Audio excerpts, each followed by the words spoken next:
नमस्कार मैत्रिणींनो, आज मी बनवणार आहे वाटाणा भात।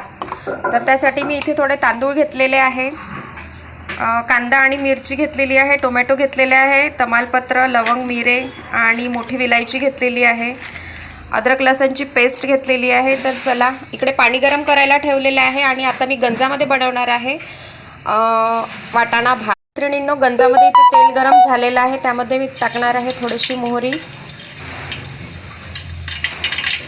त्यानंतर तमालपत्र, तेजपत्ता आणि कलमी, विलायची, मिरे।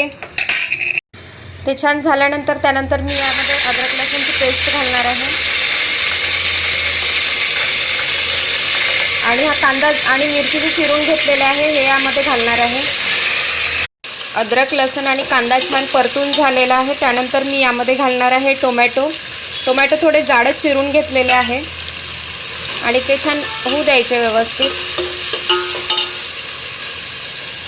त्यानंतर मी वाटाणा इकडे घेतलेला आहे, हा हिरवा वाटाणा आहे, सध्या हिवाळा असल्यामुळे सगळीकडे अवेलेबल आहे। तर हा वाटाणा मी यामध्ये घालणार आहे।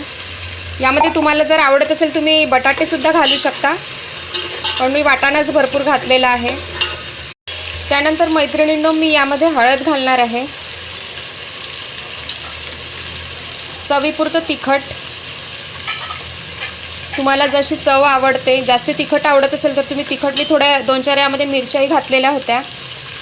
त्यानंतर थोडंसं धने पावडर, म्हणजे आपण किती क्वांटिटीमध्ये बनवणार आहे त्यानुसार तुम्ही हे टाकू शकता। त्यानंतर हा गरम मसाला मी यामध्ये ॲड करणार आहे, याला छान मिक्स करून घेऊया। तुम्ही बघू शकता किती छान रंग याला आलेला आहे। चवीपुरतं मीठ यामध्ये मी घालणार आहे,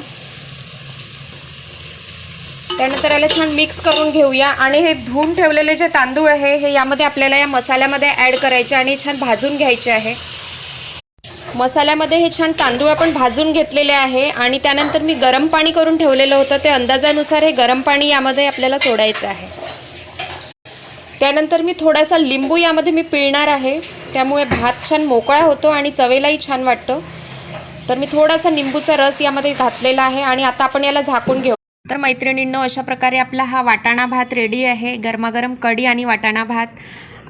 तर माझ्या चॅनलला तुम्ही सबस्क्राईब करा, लाईक करा, शेअर करा आणि तुम्हाला पुन्हा कुठल्या रेसिपीज पाहायला आवडेल ते मला नक्की कमेंट्स करून कळवा। थँक्यू।